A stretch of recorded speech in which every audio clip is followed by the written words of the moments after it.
আলহামদুলিল্লাহ, মহান আল্লাহ তাআলা দরবারে লাখো কোটি শুকরিয়া যে আল্লাহ পাক রব্বুল আলামিন আমাদেরকে পবিত্র জুমার দিন মসজিদের মধ্যে সবার আগে আসার বসার তৌফিক দান করেছেন। সেই জন্য আমরা সবাই দিল থেকে শুকরিয়া আদায় করে বলি আলহামদুলিল্লাহ। জিলকদ মাস এখন চলতেছে, সামনের মাস জিলহজ মাস। আমাদের সামনে কোরবানির একটা আমল এবং হজ্জের একটা আমল, এই দুই আমল নিয়ে আলোচনা চলতেছিল। কোরবানি ইব্রাহিম আলাইহিস সালাম থেকে শুরু হয়, যে কোরবানি আমরা করতেছি।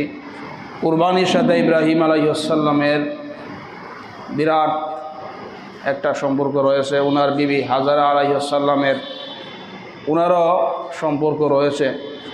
ওনাদের আমলগুলো আল্লাহ তাআলা কিয়ামত পর্যন্ত আল্লাহ তাআলা চালু রাখছেন।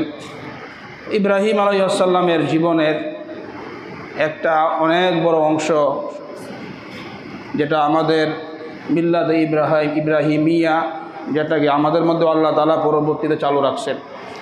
এই আমলগুলো এখনও পর্যন্ত আমরা করি। ইব্রাহিম আলাইহিস সালাম এর জীবনের একটা গুরুত্বপূর্ণ ওনার জীবনের একটা সংগ্রাম ছিল। শিরিকের বিরুদ্ধে সারা জীবন উনি সংগ্রাম করে গেছেন। ওই সময় সারা দুনিয়ার মধ্যে কুফুর মুশরিক ছিল একদিকে, আর উনি একদিকে এক কালিমার তাওহীদ নিয়ে উনি দাঁড়ায় গেছে। কোরআনের মধ্যে আসছে ওনাকে আল্লাহ তাআলা ছোট্ট বয়স থেকেই আল্লাহ তাআলা ওনাকে তাওহীদের জ্ঞান দান করেছিলেন। সূরা আম্বিয়ার 51 থেকে 70 নম্বর আয়াত, এই আয়াতগুলোর মধ্যে ইব্রাহিম নবীর একটা ঘটনা, ইব্রাহিম আলাইহিস সালামের তার জাতিকে তাওহীদের দাওয়াত দেওয়ার পন্থা আল্লাহ তাআলা আলোচনা করেছেন। আল্লাহ তাআলা বলেন, ওয়ালাকাদ আতাইনা ইব্রাহিমা রুশদাহু মিন ক্বাবলু ওয়া কুন্না বিহি আলিমিন। আমি ইব্রাহিমকে ইতিপূর্বে সঠিক জ্ঞান দান করেছিলাম, তাকে আমি সঠিক পার্থক্য করার, হক বাতিল, সত্য মিথ্যা যাচাই করার মতো হেদায়েত তাকে আমি দান করেছিলাম। ওয়া কুন্না বিহি আলিমিন, এবং তার ব্যাপারে আমি আল্লাহ ভালো করে জানতাম। ইয ক্বালা লিআবিহি ওয়া কওমিহি মা হাযিহি আত-তামাসিলুল্লাতী আনতুম লাহা আকিফুন। ইব্রাহিম নবী যখন ছোট, আল্লাহ বলেন ছোট্ট বয়সে আমি তাকে হেদায়েত দিলাম। ওনার পিতা আজর ছিল মূর্তি পূজক। আল্লাহ তাআলা ওনার ভিতরে তাওহীদের জ্ঞান দান করেছিলেন। উনি তার পিতাকে এবং তার সম্প্রদায়কে জিজ্ঞাসা করলেন, মা হাযিহি তামাসিলুল্লাতী আনতুম লাহা আকিফুন। এই যে মূর্তিগুলো, যেই মূর্তিগুলো তোমরা উপাসনা করো, ইবাদত করো, এগুলা কি? এগুলার বাস্তবতা কি? এগুলার উপাসনা কেন করছো? তো তাদের কাছে যৌক্তিক কোনো প্রমাণ ছিল না। তারা বলল, ক্বালু ওয়াজাদনা আবাআনা লাহা আবিদিন। যুক্তি প্রমাণ না দিয়ে তারা বলল, আমরা যে এগুলার ইবাদত করি, আমরা যে এগুলাকে মাবুদ মানি, একটা যুক্তি এটাই, যুগ যুগ ধরে আমাদের বাপ দাদারা এগুলার উপাসনা করে আসছে, এই জন্যই আমরা এগুলার উপাসনা করি। তাদের কাছে এটাই দলিল। তো যুগ যুগ ধরে বাপ দাদারা করে আসা, এটা আসলে দলিল হয় না। ইব্রাহিম করে বললেন, ক্বালু ওয়াজাদনা আবাআনা লাহা আবিদিন। ক্বালা লাকাদ কুনতুম আনতুম ওয়া আবাউকুম ফি দালালিম মুবিন। ইব্রাহিম নবী বললেন, তোমরা এবং তোমাদের বাপ দাদারা ফি দালালিম মুবিন, সুস্পষ্ট একটা গুমরাহির মধ্যে রয়েছ। নিজের তৈরি মূর্তিগুলার উপাসনা করা, এগুলা একবারে প্রকাশ্য একটা গুমরাহি। এরপরে ওনার সম্প্রদায়ের লোকেরা ওনাকে প্রশ্ন করলো, ক্বালু আজিতানা বিল হক। হে ইব্রাহিম, তুমি কি আমাদের মূর্তিদেরকে যে মন্দ বলতেছো, ওগুলো কি তুমি সত্যই বলতেছো? আম আনতা মিনাল লাইবিন, নাকি শুধুমাত্র খেল তামাশা করতেছো, ফাজলামি করতেছো, মজা করতেছো, নাকি বাস্তবেই আমাদের মূর্তির ব্যাপারে তোমার এই ইয়াকিন? বাস্তবিক পক্ষে কি তুমি তোমার মন থেকেই কথা বলতেছো নাকি এমনিতেই বলতেছো? এরপরে ইব্রাহিম আলাইহিস সালাম তাদেরকে বললেন, ক্বালা বার রাব্বুকুম রাব্বুস সামাওয়াতি ওয়াল আরদিল্লাযী ফাতারাহুন, তোমাদের রব আমাদের রব হচ্ছেন ওই আল্লাহ যিনি তোমাদেরকে সৃষ্টি করেছেন। তিনি আমাদের রব, তোমাদেরও রব। তো ইব্রাহিম আলাইহিস সালাম ওনার ভিতরে যে ওনার সম্প্রদায় সবাই মূর্তি পূজা করে, তাদেরকে কীভাবে দাওয়াত দেওয়া যায় উনি এই চেষ্টা করতেছিলেন। লম্বা ঘটনা, তারপরে মূর্তি ভাঙ্গার ঘটনা ঘটার পরে সম্প্রদায়ের লোকেরা বলল যে এই কাজটা একজন যুবক আছে, ক্বালু সামি'না ফাতান ইয়াযকুরুহুম ইউকালু লাহু ইব্রাহিম, একজন যুবক তার নাম ইব্রাহিম, এই কাজটা সেই করতে পারে, কারণ সে আমাদের মূর্তিগুলোর মন্দ বলতো। তো এরপরে ইব্রাহিম আলাইহিস সালামকে জনসমুখে আনার পরে ইব্রাহিম আলাইহিস সালাম তাদেরকে তাওহীদের দাওয়াত দিলেন। তারপরে ওনাকে অগ্নিকুণ্ডে নিক্ষিপ্ত হইতে হইল। এরকম লম্বা ঘটনা আমরা বয়ানের মধ্যে শুনছি। তারপরে ওনার জীবনে যে ঘটনা হইল, ওনার সন্তানকে নিয়ে আজ আর পরীক্ষা, কুরবানির যে আল্লাহ পাক পরীক্ষা নিলেন, এই পরীক্ষার মধ্যেও তারা বাপ বেটা উভয় কি উত্তীর্ণ হইলেন। কোরআনের ভাষায় আল্লাহ বলছেন, ফালাম্মা আসলামা ওয়াতাল্লাহু লিল জাবিন, ইব্রাহিম আলাইহিস সালাম আত্মসমর্পণ করলেন, ইসমাঈল আলাইহিস সালাম আত্মসমর্পণ করলেন। তাহলে কুরবানির ধারা ইব্রাহিম আলাইহিস সালাম থেকে আমাদের পর্যন্ত আসে। এই কুরবানির ব্যাপারে কয়েকটা কথা। এক নাম্বার কথা হইল, এটা আল্লাহ তাআলার একটা নিদর্শন। এই নিদর্শনের প্রতি সম্মান প্রদর্শন করা। সূরা হজের 32 নম্বর আয়াতের মধ্যে আল্লাহ বলেন, যালিকা ওয়া মান ইয়াযিম শাআইরাল্লাহ ফাইন্নাহা মিন তাকওয়াল কুলুব, এই নিদর্শনের প্রতি সম্মান প্রদর্শন করা এটা অন্তরের তাকওয়া থেকে হয়। কুরবানের নিদর্শনের প্রতি সম্মান প্রদর্শন করা অন্তরের তাকওয়া থেকে হয়। তাহলে এক নাম্বার, কুরবানের নিদর্শনের প্রতি আমরা সম্মান প্রদর্শন করব। দুই নাম্বার কথা, কুরবানি করব আমরা আল্লাহ তাআলার নৈকট্য অর্জন করার জন্য। কুরবানি যে করব একমাত্র আল্লাহকে রাজি খুশি করার জন্য। সূরা আনআমের 162-63 নম্বর আয়াতে আল্লাহ বলেন, নবী আপনি বলে দেন, কুল ইন্না সলাতি ওয়া নুসুকি ওয়া মাহইয়ায়া ওয়া মামাতি লিল্লাহি রাব্বিল আলামিন লা শারীকা লাহু ওয়া বিযালিকা উমিরতু ওয়া আনা আউয়ালুল মুসলিমিন। নবী আপনি বলেন, আমার নামাজ, আমার কুরবানি, আমার জীবন, আমার মরণ, এই সবগুলো বিশ্ব প্রতিপালক আল্লাহর জন্যে। লা শারীকা লা, যে আল্লাহর কোনো শরীক নাই।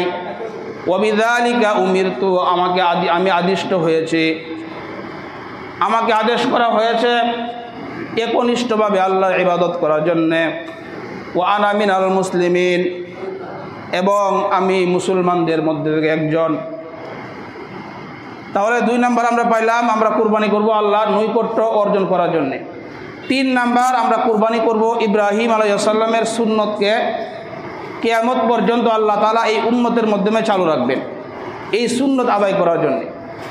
সূরা সফফাত 107 নম্বর আয়াতের মধ্যে আল্লাহ পাক রব্বুল আলামিন বলেন, ওয়াফাদাইনাহু বিযিবহিন আযীম, আমি তাকে একটা বড় পশু কুরবানির মাধ্যমে, জবেহ করার মাধ্যমে তাকে মুক্তিদান করলাম। এর দ্বারা উদ্দেশ্য হলো ইসমাঈল আলাইহিস সালামকে আল্লাহ তাআলা একটা বড় পশু কুরবানির মাধ্যমে মুক্তি দিলেন, এবং একজন পিতাকে সন্তান কুরবানি থেকে কি মুক্তিদান করলেন। এই ব্যাপারে ইবনে মাজার একটা হাদিসের মধ্যে আসছে, 3127 নম্বর হাদিস। এই হাদিসের মধ্যে আসছে, নবীজির সাহাবায়ে কেরাম প্রশ্ন করলেন, ক্বালা আসহাবু রাসূলিল্লাহি সাল্লাল্লাহু আলাইহি ওয়াসাল্লাম, নবীজির সাহাবারা বললেন, ইয়া রাসূলুল্লাহ মা হাযিল আদহি ইয়া রাসূলুল্লাহ, হুজুর এই যে কুরবানিগুলো আমরা করি এগুলো কি? কুরবানির পশু আমরা জবাই করতেছি, এগুলো মূলত কি? আল্লাহ নবী বলেন, সুন্নাতু আবিকুম ইব্রাহিম আলাইহিস সালাম, এটা হলো তোমাদের পিতা ইব্রাহিম আলাইহিস সালামের সুন্নত। তাহলে আমরা কোরবানি করব ইব্রাহিম আলাইহিস সালামের সুন্নত, যে সুন্নত আল্লাহ তাআলা এই উম্মতের মাধ্যমে কিয়ামত পর্যন্ত জারি রাখবেন, এটা আদায় করার জন্য। 4 নাম্বার কথা কোরবানি নিয়ে, আমরা কোরবানি করব আল্লাহ তাআলার শুকরিয়া আদায় করার জন্য। সূরা হজের 36 নম্বর আয়াতের মধ্যে আল্লাহ বলেন, ওয়াল বুদনা জাআল্লাহা লাকুম মিন শাআইরিল্লাহি লাকুম ফিহা খায়র। উট, গরু, এই জিনিসগুলা জাআল্লাহা লাকুম মিন শাআইরিল্লাহ, এগুলাকে আমি আল্লাহর নিদর্শন বানাইলাম। লাকুম ফিহা খায়র, এই উট এগুলাকে তোমাদের জন্য আমি নিদর্শন বানাইলাম। লাকুম ফিহা খায়র, তোমাদের জন্য এগুলোর মধ্যে অনেক কল্যাণ রয়েছে, অনেক কল্যাণ তোমাদের জন্য এগুলোর মধ্যে রয়েছে। ফাযকুরু ইসমাল্লাহি আলাইহা সাওয়াফ, আল্লাহ বলেন সারিবদ্ধভাবে তাদের উপর তোমরা আল্লাহর নাম নিবা, মানে আল্লাহর নাম নিয়ে তোমরা এগুলোকে জবে করবা। আল্লাহর নাম নিয়ে জবে করার পর ফাইদা ওয়াজাবাত জুনুবুহা ফাকুলু মিনহা ওয়া আতইমুল কানিআ ওয়াল মুতার, যখন এই পশুগুলো পড়ে যাবে তখন তোমরা এখান থেকে খাবে। ওয়া আতইমুল কানিআ ওয়াল মুতার, এবং যারা লজ্জায় চাইতে পারে না তাদেরকেও খাওয়াইবা, আবার যারা চায় তাদেরকেও দিবা। যারা লজ্জায় চাইতে পারে না তাদেরকেও খাওয়াইবা, যারা আবার সোয়াল করে তাদেরকেও দিবা। আল্লাহ বলেন কাযালিকা সাখখারনাহা লাকুম, এই যে পশুগুলিকে আমি তোমাদের অনুগামী করে দিলাম, লাআল্লাকুম তাশকুরুন, যাতে তোমরা শুকরিয়া আদায় করতে পারো। কুরবানির পশুর গোশত তোমরাই খাইবা, খায়া কি শুকরিয়া আদায় করবা। কুরবানি যিনি দিবেন তার জন্য কুরবানির গোশতর খাওয়া মুস্তাহাব। তাহলে কুরবানির গোশত তো আমরাই খাই, কিন্তু এটা আবার কি সওয়াব আল্লাহ তাআলা আমাদেরকে দান করে। আমরা খাই কিন্তু আবার সওয়াব আল্লাহ তাআলা দান করেন। তো আল্লাহ তাআলা আমাদের কাছ থেকে তো কুরবানি চান, কুরবানি নেন না। কুরবানি চান, দেখি বান্দা কুরবানি করে কিনা, বান্দা প্রস্তুত কিনা, কিন্তু কুরবানি আল্লাহ তাআলা নেন না। কুরবানি আমরাই বক্ষণ করি। কুরবানির ব্যাপারে 5 নাম্বার কথা, কুরবানির গুরুত্ব। কুরবানির গুরুত্ব ব্যাপারে তিরমিজির একটা হাদিস 1507 নম্বর হাদিসের মধ্যে আসছে। এই হাদিসটাই যথেষ্ট। আকামা রাসূলুল্লাহ সাল্লাল্লাহু আলাইহি ওয়াসাল্লাম বিল মাদিনাতি 10 সিনিন ইদহি, আল্লাহর নবী মদিনায় 10 বছর অবস্থান করলেন। 10 বছরে নবীজি কুরবানি করেছেন। কুরবানির গুরুত্বের জন্য এই হাদিসটাই যথেষ্ট যে নবীজি 10 বছর মদিনায় অবস্থান করার সময় 10 বছরে নবীজি কুরবানি করেছে। এই জন্যে আমরা যাদের সামর্থ্যবান আমরা কুরবানি করব। 6 নাম্বার কথা কুরবানি নিয়ে, কুরবানির ফজিলত। এই ব্যাপারে কয়েকটা কথা হাদিস থেকে আমরা শুনব। 1 নাম্বার কথা, কুরবানির দিন কুরবানি করার চাইতে আল্লাহর কাছে আর কোনো গুরুত্বপূর্ণ ইবাদত নাই। ফরজ ইবাদত তো উপরে, ফরজের নিচে কুরবানির দিন কুরবানির আমলের চাইতে আর কোনো আমল আল্লাহর কাছে এত প্রিয় নাই। তিরমিজি শরীফের 1493 নম্বর হাদিস, এই হাদিসের মধ্যে আসছে, ক্বালা রাসূলুল্লাহ সাল্লাল্লাহু আলাইহি ওয়াসাল্লাম মা আমিলা আদামিয়ুন মিন আমালিন ইয়াওমান নাহরি আহাব্বা ইলাল্লাহি মিন ইহরাকিদ দাম। আল্লাহর নবী বলেন, কুরবানির দিন কোনো বান্দা কুরবানির পশুর রক্ত প্রবাহিত করার চাইতে আর কোনো উত্তম আমল আল্লাহর কাছে নাই। মা আমিলা আদামিয়ুন মিন আমালিন ইয়াওমান নাহরি, কুরবানির দিন আদম সন্তানের কোনো আমল নাই। আহাব্বা ইলাল্লাহি মিন ইহরাকিদ দাম, রক্ত কুরবানির পশু রক্ত প্রবাহিত করার চাইতে উত্তম কোনো আমল আল্লাহর কাছে নাই। 1 নম্বর ফজিলত আমরা পাইলাম। 2 নম্বর ফজিলত, কুরবানি যে আমরা করি, কুরবানির পশুর শিং থাকে, কুরবানির পশুর পশম থাকে, কুরবানির পশুর খুর থাকে, খুর।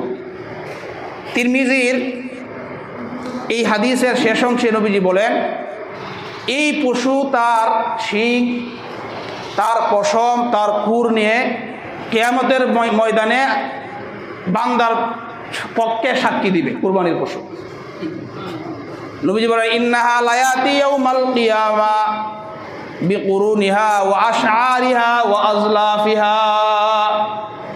কিয়ামতের ময়দানে কুরবানির পশু তার শিং, তার পশম, তার খুর নিয়ে উপস্থিত হবে।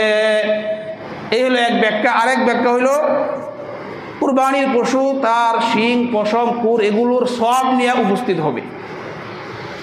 তাহলে কুরবানির ফজিলত আমরা পাইলাম 2 নাম্বার। 3 নাম্বার ফজিলত, এটা ইবনে মাজার 3127 নম্বর হাদিসের অংশ বিশেষে সাহাবাকে বলে, ইয়া রাসূলুল্লাহ, আল্লাহ নবী বলেন, হুজুর আমরা যে কুরবানি করি, কুরবানির বিনিময়ে আমরা কি পাবো?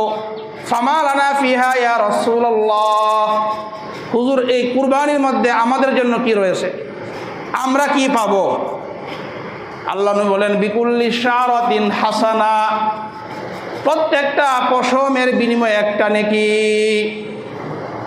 প্রতিটা পশমের বিনিময়ে একটা একটা নেকি পাইবে। তাহলে একটা কুরবানি পশুর শরীরে কি পরিমাণ পশম থাকে? সাহাবায়ে কেরাম প্রশ্ন করলেন, ইয়া রাসূলুল্লাহ ফাসসুফ ইয়া রাসূলুল্লাহ, হুজুর এক ধরনের প্রাণী আছে এদের শরীরে অনেক পশম থাকে, যেমন ভেড়া, দুম্বা, গরুরও তো অনেক পশম, তবে ভেড়া, দুম্বা এদের আরো বেশি পশম, সারা শরীরে পশম আর পশম। সাহাবায়ে কেরাম বললেন, ইয়া রাসূলুল্লাহ ফাসসুফ ইয়া রাসূলুল্লাহ, যে সমস্ত প্রাণীর শরীরে অনেক বেশি পশম, ওই বেশি পশম অনুযায়ী কি আমরা নেকি পাইব? নবীজি বললেন, বেশি পশম তো কি হয়েছে?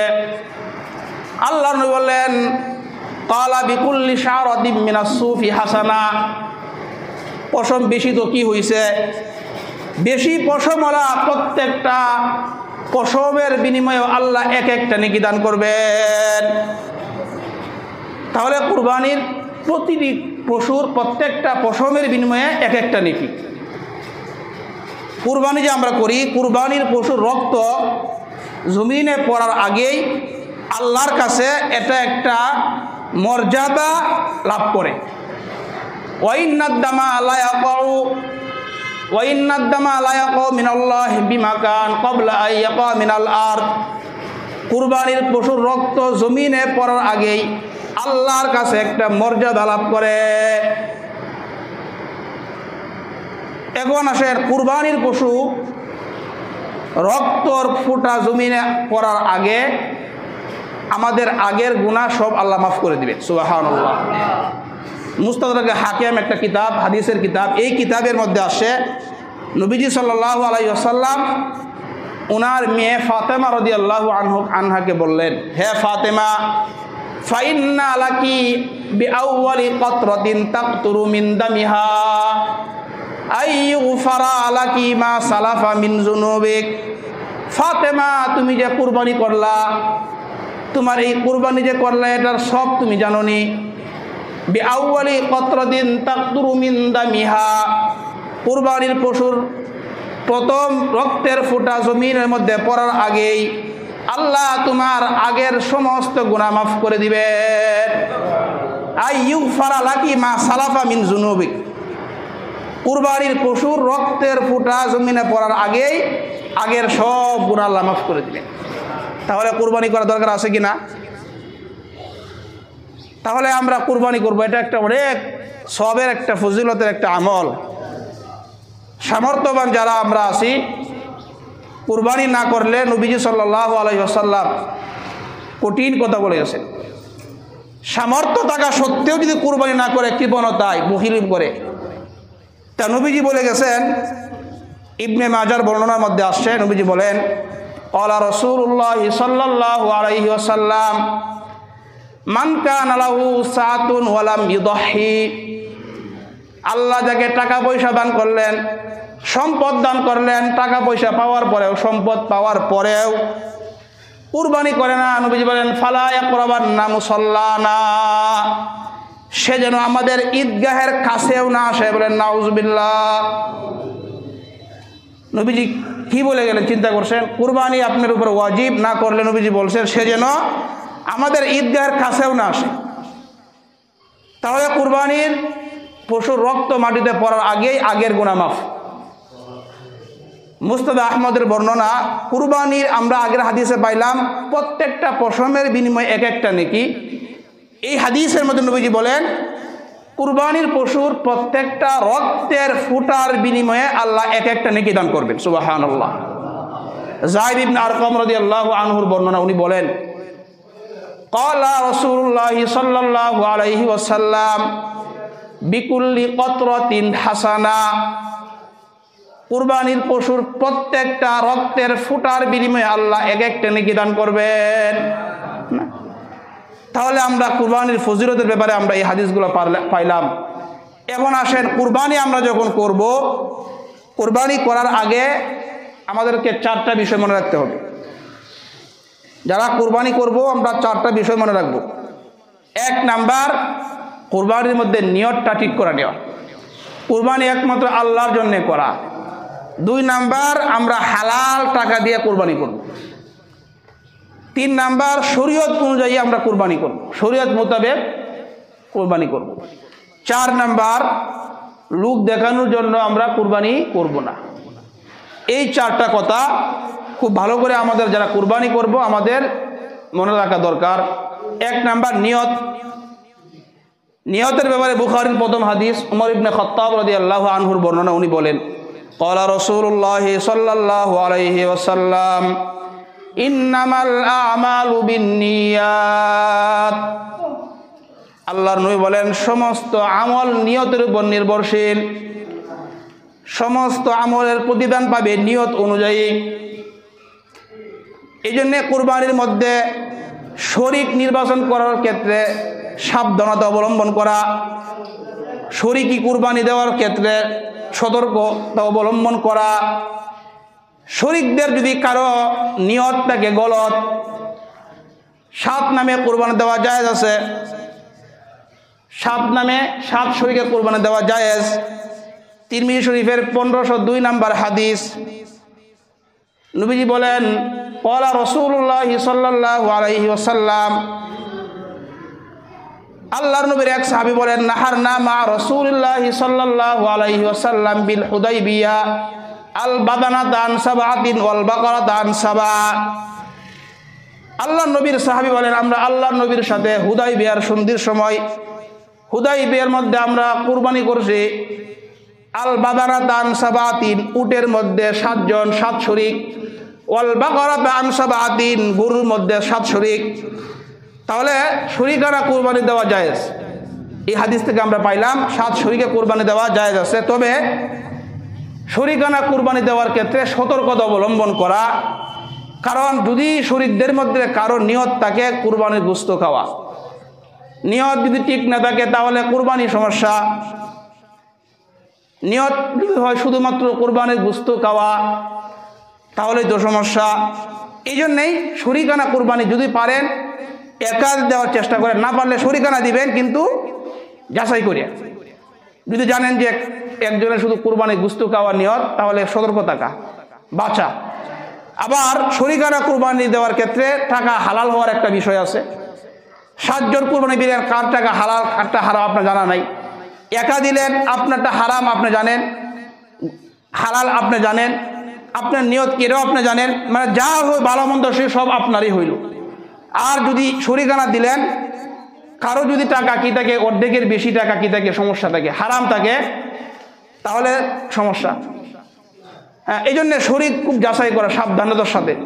এই জন্যে আমরা যারা কুরবানি দিব আমরা হালাল টাকা দিয়ে কুরবানি দিব। এক নাম্বার কথা হলো নিয়তটা আমরা কি করব, বিশুদ্ধ করব। নিয়ত বিশুদ্ধ না হলে আল্লাহ ইবাদত কবুল করেন, বলেন নাউজুবিল্লাহ। নাসাই শরীফের 3140 নম্বর হাদিস, ক্বালা রাসূলুল্লাহ সাল্লাল্লাহু আলাইহি ওয়াসাল্লাম ইন্নাল্লাহা লা ইয়াকবালু মিনাল আমালি ইল্লা মা কানা খালিসা। আল্লাহ তাআলা ওই আমলকে কবুল করেন যে আমলটা একমাত্র আল্লাহর জন্য হয়, যে আমল একমাত্র আল্লাহর জন্য হয় ওই আমলটা আল্লাহ কবুল করে। তাছাড়া যে আমল আল্লাহর জন্য হয় না, নিয়ত ঠিক থাকে না, ওই আমল আল্লাহ কবুল করেন না।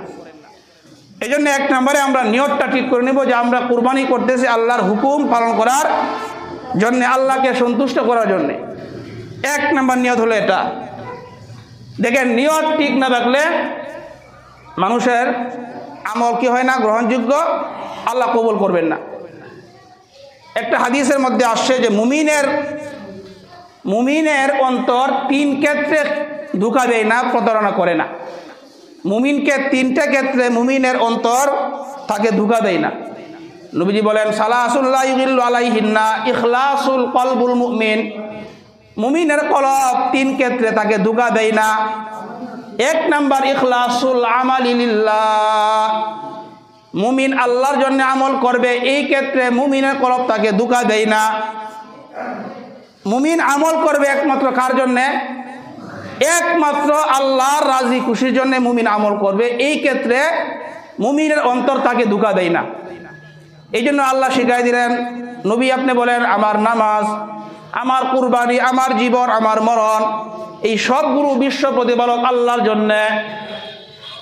তাহলে এক নাম্বার পাইলাম ইখলাসুল আমাল লিল্লাহ, ইখলাসের সাথে মুমিন আমল করবে, এই ক্ষেত্রে মুমিনের কলব ধোঁকা দেয় না। দুই নাম্বার, ওয়ান নাসিহাতু লিউলাতিল আমরি।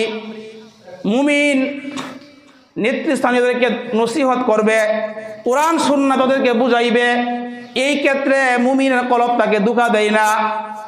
কোরআন সুন্নাহর সঠিক বিধান, হক কথা বলে দিবে, এই ক্ষেত্রে মুমিনের কলব তাকে ধোঁকা দেয় না। তিন নাম্বার, ওয়ালুজু মুজামাআতিহিম। মুমিন হক দলের সাথে লেগে থাকবে, হক দলের সাথে থাকবে, এই ক্ষেত্রেও মুমিনের কলব তাকে ধোঁকা দেয় না। তাহলে আমরা এক নাম্বার পাইলাম, কুরবানি করার আগে আমরা নিয়তটা আল্লাহর জন্য করব। কারণ আল্লাহ বলেন, ওয়ামা উমিরু ইল্লা লিয়াবুদুল্লাহ মুখলিসিনা লাহুদ্দিন। ইবাদত যে করবা, কিভাবে করবা? একনিষ্ঠভাবে আল্লাহকে রাজি খুশি করার জন্যে আল্লাহ তাআলা আমাদেরকে আদেশ করছেন যে খাঁটিভাবে ইবাদত করবা। মুখলিসিনা লাহুদ্দিন, খাঁটিভাবে ইবাদত করবা। দুই নাম্বার কথা, আমরা কুরবানি করব আমাদের হালাল টাকা থেকে। কারণ হারাম টাকা দিয়ে কুরবানি, যে ব্যক্তির পুরা সম্পদ হারাম, তার উপর কুরবানি ওয়াজিব না। যার পুরা সম্পদ হারাম, তার কুরবানি দেওয়া কিনা ওয়াজিব না, তার উপর কুরবানি আসে না। তার পুরা সম্পদ সে কি সওয়াবের নিয়ত ছাড়া সদকা করে দিবে।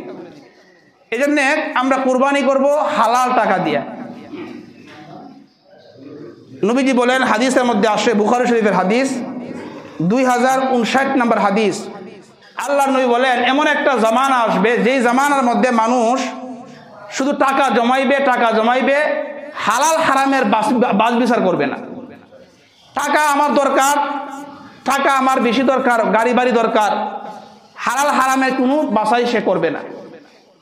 ক্বালা রাসূলুল্লাহ সাল্লাল্লাহু আলাইহি ওয়াসাল্লাম, ইয়াতি আলান নাসি জামানুন।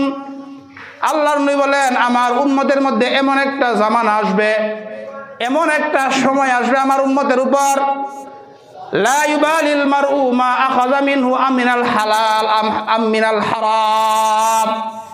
কোন মানুষ পরোয়া করবে না এটা কি হালাল নাকি হারাম, এটা হালাল নাকি হারাম, এই পরোয়া করবে না। আমার টাকা দরকার, হারামও খাই হালালও খাই, আমার টাকা দরকার, আমি এমনভাবে ব্যবসা করি, ব্যবসা করা তো হালাল, কিন্তু ব্যবসার মধ্যে এমন ব্যবসা, জনগণের রক্ত শুষে ব্যবসা, ব্যবসার মধ্যে লাভ করা তো জায়েজ, কিন্তু এমন ব্যবসা 3 টাকার জিনিস আপনি বেচলেন 300 টাকা।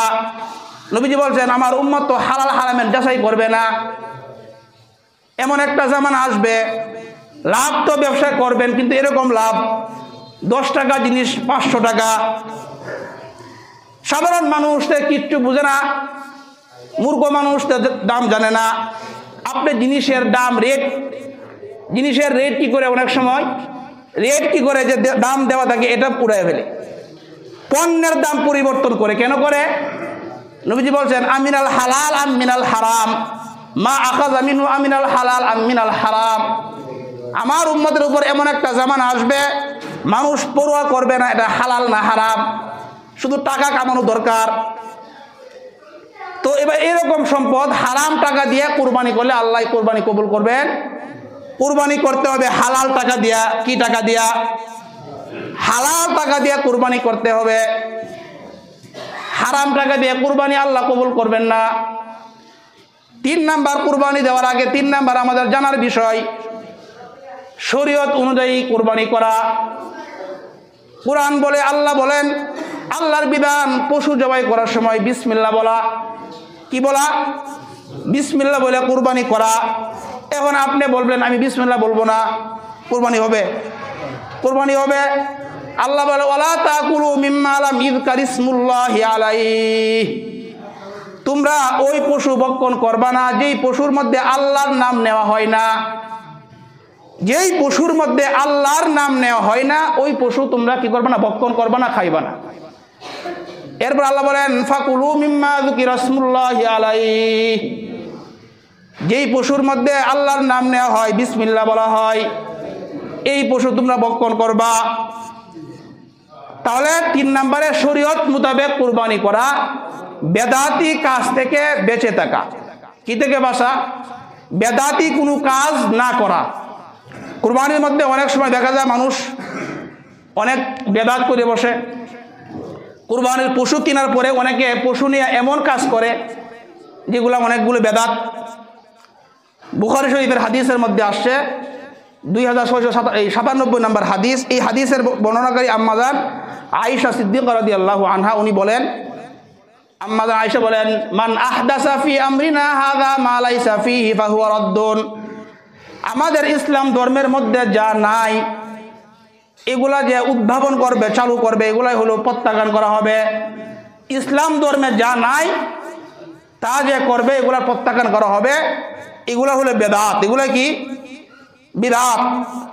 আর বেদাতের ব্যাপারে ইমাম মালিক রাহমাতুল্লাহ আলাইহি উনি বলেন, মানিবতাদা ফিল ইসলামি বিদআতান ইরাহা হাসানা, ইসলামের মধ্যে যে ব্যক্তি কোনো বেদাত চালু করে, ইরাহা হাসানা, এটাকে ভালো মনে করিয়া, দেখবেন আমরা যে ইবাদতগুলা করি, বেদাত যারা করে এরা কিন্তু এটাকে নেক আমল মনে করি করে।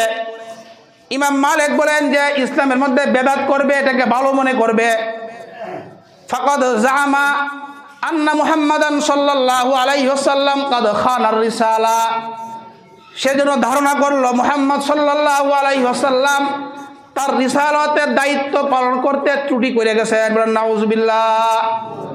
নবীজি কিছু বিধান বাকি রাখছেন। কি রাখছেন? কিছু বিধান বাকি রেখে গেছেন, এগুলা উনি চালু করতেছেন। নবীজি কি এরকম করছেন?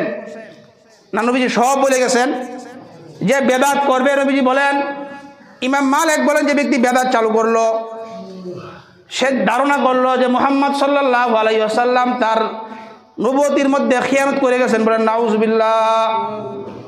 এই জন্যে বেদাত আমরা করব না। বিশেষ করে কুরবানির পশু কেনার পরে 2-4-5 দিন বাকি থাকার পরে এই পশু নিয়ে কত কাহিনী করে। যদি পশুর জবান থাকতো তাহলে বলো ভাই মাপ চাই। পশু কেনার পরে এত কাহিনী করে। বিভিন্ন এলাকায়, এই এলাকায় হয়তো করে না, বিভিন্ন এলাকার মধ্যে কুরবানির পশু নিয়ে যে কত কাহিনী, এত কাহিনী করতে কে বলছে? এই জন্য 3 নাম্বার কুরবানি করার আগে শরীয়ত মোতাবেক করা, বেদাত না করা, বেদাতি কর্মকাণ্ড না করা। এই ব্যাপারে একটা কথা, একটা হাদিসের একটা উসুল আমি বলি। উসুলুল ইসলামি আলা সালাসাতি আহাদিস। সাধারণ মুসলমানরা তো লক্ষ লক্ষ হাদিস মুখস্থ করা সম্ভব না, 40টা হাদিস মুখস্থ করা সম্ভব না। ইমাম আহমদ ইবনে হাম্বল একটা মূলনীতি বলে গেছেন, সাধারণ মানুষ যদি এই মূলনীতি অনুসরণ করে তাহলে সে জান্নাত পেয়ে যাবে। উনি বলেন উসুলুল ইসলামি আলা সালাসাতি আহাদিস, পুরা ইসলামের যত বিধান, সমস্ত ইসলামকে বলেন 3টে হাদিসেরকে গবেষণা করলে, 3টে হাদিস যদি কেউ বুঝে, এই 3টে হাদিসের মধ্যে সে পুরা ইসলাম সে পাবে। মাত্র কয়টা হাদিস? মাত্র হাদিস হলো 3 হাদিস। এই 3টে হাদিস আমরা সাধারণ সবাই যদি মনে রাখি দেখবেন আপনি বেদাত থেকে বাঁচতে পারবেন, হারাম থেকে বাঁচতে পারবেন। 1 নম্বর হাদিস, বুখারীর প্রথম হাদিস, ইন্নামাল আমালু বিন্নিয়াত, সমস্ত আমলের মধ্যে সব পাইবা তুমি তোমার নিয়ত অনুযায়ী। কুরবানি করবা, তুমি কি লোক দেখানোর জন্য করবা নাকি আল্লাহর জন্য করবা, নিয়ত তোমার সঠিক, তুমি নাকি পাইবা।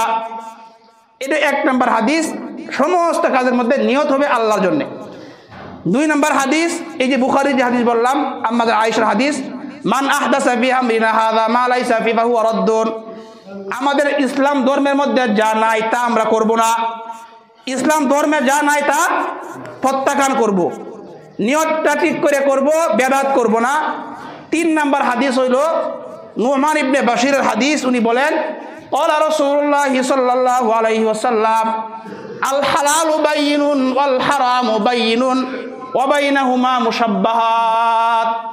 নুমান ইবনে বাশির বলেন, নবীজি বলছেন হালাল হলো সুস্পষ্ট, হালাল পরিষ্কার, হারাম পরিষ্কার, এগুলো হালাল এগুলো হারাম। এই 3টে হাদিসের মধ্যে কেউ যদি গবেষণা করে, কেউ আমল করে, পুরা ইসলামের মূলনীতি এই 3 হাদিসের মধ্যেই পাবে। তাহলে দেখেন এই হাদিসগুলো আমরা মিলাই দেখি। কুরবানির মধ্যে আমরা কুরবানি করব, নিয়তটা আল্লাহকে রাজি খুশি করার জন্য করব, হালাল টাকা দিয়ে করব, হারাম করব না। 3 নাম্বার, বেদাত করব না, আপনার কুরবানি কবুল। প্রত্যেকটা কাজের মধ্যে আপনি এই 3 হাদিস মিলাইবেন, নিয়তটা ঠিক করবেন, হালালগুলো করবেন, হারাম থেকে বাঁচবেন এবং বেদাত করবেন না, আপনার আমল কবুল। নামাজ পড়তেছেন, নামাজ পড়লেন আল্লাহকে রাজি খুশি করার জন্য, নিয়তটা আল্লাহর জন্য। 2 নাম্বার, হালাল তরিকায় করবেন। 3 নাম্বার, বেদাত করবেন না, আপনার নামাজ কবুল। এই 3 হাদিস হইল উসুলুল ইসলাম আলা সালাস হাদিস, ইসলামের মূলনীতি। ইসলামের 3টে হাদিস এই ইসলামের মূলনীতি। তাহলে আমরা সবাই মনে রাখবেন, 1 নাম্বার নিয়তটা বিশুদ্ধ, 2 নাম্বার হালাল হারাম, 3 নাম্বার বেদাত। এই 3 হাদিসের আলোকে যদি আমরা আমাদের জীবনকে পরিচালিত করি, তাহলে ইনশাআল্লাহ দেখবেন আমার মধ্যে বেদাত আসবে না, বেদাত আমাকে গ্রাস করতে পারবে না, আমি বেদাতীদের চক্করে পড়ব না। তাহলে 1 নাম্বার কি, নিয়তটা ঠিক করা। এই জন্য কুরবানির ব্যাপারে 3 নাম্বার কথা আমরা পাইলাম, শরীয়ত মোতাবেক কুরবানি আমরা করব, বেদাত করব না। এইভাবে একটা হাদিসের মধ্যে আসছে, যারা বেদাত করবে, নবীজি বলেন কিয়ামতের ময়দানে আমি হাউজে কাউসারে এখানে আমি বসা থাকবো, আনা ফারাতুকুম আলাল হাউজ, আমি হাউজে কাউসারের মধ্যে বসা, মান ওয়ারাদা শারিবা, আমার হাউজে কাউসারের নিকট দিয়ে যে অতিক্রম করবে সে আমার হাউজে কাউসার থেকে পানি পান করবে। ওয়ামান শারিবা আলাম ইয়াজমা আবাদা, যে ব্যক্তি একবার পান করবে সে আর তৃষ্ণার্ত হবে না। আল্লাহর নবী বলেন ওয়ালা ইয়ারিদান্না আলাইয়া আকওয়ামুন আরিফুহুম ওয়া ইয়ারিফুনি, আমার কাছে এমন একটা সম্প্রদায়কে আনা হবে, এদেরকে আমি চিনব, এরা আমার উম্মত, এরাও আমাকে চিনবে। সুম্মা ইউহালু বাইনি ওয়া বাইনাহুম, এরপরে আমি এদেরকে পানি পান করাইতে চাইব, আমার এবং এদের মাঝখানে পর্দা হয়ে যাবে, পর্দা। আমি এদেরকে পানি পান করাতে চাইব, মাঝখানে পর্দা পড়ে যাবে। আমি বলবো ইন্নাহুম উম্মতি, আল্লাহ এরা তো আমার উম্মত, আল্লাহ আর আমার সাহাবা, আমার সাথী, আমার উম্মত। আল্লাহ নবীকে বলা হবে হাবিব ইন্নাকা লা তাদরি মা আহদাসু বাদাক, হাবিব আপনি জানেন না এরা আপনার মৃত্যুর পরে এরা কি পরিমাণে বেদাত যে করছে আপনার তো জানা নাই। আপনার মরার পরে আপনার ধর্মের মধ্যে, দিনের মধ্যে কত পরিবর্তন যারা করছে আপনি তো জানেন না। লিমান গায়্যারা বাদি, অন্য বর্ণনা লিমান বাদদালা দীনি, যে আমার ধর্মের মধ্যে যে কি পরিমাণ এরা পরিবর্তন করছে। নবীজি এই কথা শোনার পরে আল্লাহর নবী বলেন সুহকান সুহকান লিমান গায়্যারা বাদি, দূর হ দূর হ দূর হ লিমান বাদদালা দীনি, আমার মৃত্যুর পরে আমার ধর্মের মধ্যে যারা পরিবর্তন করছে তারা দূর হ দূর হ। এই জন্য বেদাত মুক্ত আমরা ইবাদত করব, কুরবানির মধ্যে আমরা বেদাত সংমিশ্রণ করব না। 4 নাম্বার কথা, কুরবানি আমরা যারা করব আল্লাহর জন্য করব, লোক দেখানো ইবাদত করব না। কি করব না? লোক দেখানোর জন্য আমরা ইবাদত করব না। কেন করব না? লোক দেখানো ইবাদত শিরিক। আল্লাহ নবী বলেন মান সাল্লা ইরাই ফাকাদ আশরাকা, যে ব্যক্তি নামাজ পড়ে, নামাজ তো পড়ে লোক দেখানোর জন্য সে শিরিক করলো, লোক দেখানো নামাজ আল্লাহ নবী বলেন সে শিরিক করলো। ওমান সামা ইরাই ফাকাদ আশরাকা, যে ব্যক্তি রোজা রাখলো লোক দেখানোর জন্য সেও শিরিক করলো। ওমান তাসাদ্দাকা ইরাই ফাকাদ আশরাকা, যে ব্যক্তি দান সদকা করলো লোক দেখানোর জন্য, আমাকে মানুষ দানবীর বলবে, অমুকে আমাকে বলবে অমুক এলাকার অমুক তো বড় দানশীল, ফাকাদ আশরাকা, সেও শিরিক করলো। তাহলে যে ব্যক্তি লোক দেখানো ইবাদত করবে, হাদিসের মধ্যে আসছে নবীজি বলেন মাই ইরাই ইরাইল্লাহু বি ওয়া মাই ইউসাম্মি ইউসাম্মিল্লাহু বি, যে ব্যক্তি মানুষকে দেখানোর জন্য ইবাদত করবে কিয়ামতের ময়দানে আল্লাহ তাকে দেখাইবেন, এই দেখো অমুকে যে লোক দেখানো ইবাদত করছেন আল্লাহ তাকে দেখাই দিবেন, নাউজুবিল্লাহ। ওয়া মাই ইউসাম্মি ইউসাম্মিল্লাহু বি, যে ব্যক্তি সুনাম সুখ্যাতি অর্জন করার জন্য ইবাদত করবে, দেখবেন কুরবানির মধ্যে অনেকে পত্র পত্রিকায় দিবে যে 2 কোটি টাকার কুরবানি, যদি নিয়ত যদি আল্লাহর জন্য হয় তাহলে তো ভালো, আর যদি নিয়ত হয় লোক দেখানো, কি হয় যদি নিয়ত হয় লোক দেখানো, এলাকার মধ্যে সবচাইতে বড় গরু, আমাদের এলাকার মধ্যে সবচাইতে বড় গরু আমি কুরবানি করছি, সুনাম সুখ্যাতি অর্জন করার যদি উদ্দেশ্য হয় তাহলে বলেন ওমাই ইউসাম্মি ইউসাম্মিউল্লাহু বি, যে সুনাম সুখ্যাতি অর্জন করার জন্য ইবাদত করবে কিয়ামতের ময়দানে আল্লাহ তাকে সে যেই কাজের জন্য করছে আল্লাহ তাকে পরিপূর্ণ দেখাইয়া দিবেন, এই দেখো তুমি তো এই জন্য করছিলা, কোনো সব তুমি আজকে আমার কাছে নাই, কোনো সব নাই। এই জন্য আমরা কুরবানি করব, 1 নাম্বার বললাম নিয়তটা ঠিক করিয়া, 2 নাম্বার হালাল টাকা দিয়ে কুরবানি করব, 3 নাম্বার শরীয়ত মোতাবেক কুরবানি করব, 4 নাম্বার লোক দেখানো ইবাদত করব না, আল্লাহর জন্য আমরা ইবাদত করব। দেখেন এত টাকা খরচ করে আপনি কুরবানি করলেন, যদি লোক দেখানো ইবাদত হয় তাহলে অবস্থাটা কি হয়ে যাবে? এত টাকা আপনি খরচ করলেন কিন্তু সামান্য একটা আপনার নিয়তটা আপনি করলেন মানুষকে দেখানোর জন্য, সব বরবাদ। এই জন্য হাদিসের মধ্যে আসছে যারা লোক দেখানো ইবাদত করবে কিয়ামতের ময়দানে তাদেরকে জিজ্ঞাসা করা হবে, এই তোমাকে যে আমি টাকা পয়সা দান করছিলাম তুমি কি করছো? বলবে আল্লাহ কুনতু আসিলুর রহিম ওয়া আতাসাদ্দাকু, আল্লাহ আমার টাকা পয়সা, এই টাকা পয়সার মাধ্যমে আমি আমার আত্মীয়তার সম্পর্ক রক্ষা করছি এবং আমি দান সদকা করছি, কুরবানি করছি। আল্লাহ বললেন তুমি মিথ্যা বলতেছ, তুমি এগুলা করছো তো ঠিক, কিন্তু তুমি করছো এই জন্য ফুলানুন জাওয়াদ, যাবে বলা হয় গাছতলার অমুকে বড় দানশীল, অমুকে বড় দানবীর, এই জন্য তুমি করছো। ফাকাদ কিল, দুনিয়ার মধ্যে তোমাকে তো এরকম বলা হয়েছে, দানশীল বলা হয়েছে।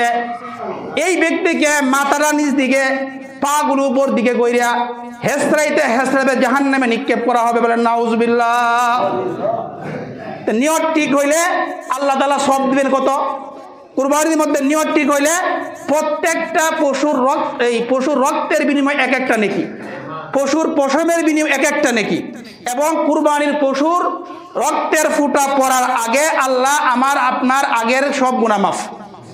তাহলে এত বিশাল ফজিলত যদি নিয়তটা ঠিক থাকে, আর যদি নিয়ত ঠিক না হয় তাহলে সর্বনাশ। এই জন্য কুরবানি যাদের উপর কুরবানি করা ওয়াজিব, আরেকটা আমল আমরা বলবো, আপনার নাসাই শরীফের বর্ণনা, এটা হলো জিলহজ মাসের যখন চাঁদ উঠে এর আগে একটা আমল আছে। ক্বালা রাসূলুল্লাহ সাল্লাল্লাহু আলাইহি ওয়াসাল্লাম মান রাআ হিলাল যিল হিজ্জা ফারাদা আন ইউদহিয়া, আল্লাহর নবী বলেন যে ব্যক্তি জিলহজ মাসের চাঁদ দেখার পরে কুরবানির নিয়ত করে, কুরবানির নিয়ত করবে, ফালা ইয়াখুয মিন আশআরি ওয়ালা মিন আযফারি হাত্তা ইউদহিয়া, সে যেন তার চুল এবং নখ না কাটে। কি না কাটে? চুল এবং নখ না কাটে। এটা একটা সুন্নত আমল। আমরা যারা কুরবানি করব বা কুরবানি করব না, আমরা সবাই এই আমলটা যদি করতে পারি, একটা সুন্নত আমল আমি করলাম যে জিলহজ মাসের চাঁদ ওঠার আগেই আমাদের চুল নখ কাটলাম, আবার কুরবানি ঈদের নামাজ করার পরে, কুরবানি করার পরে চুল নখ কাটা, এটা একটা আমল।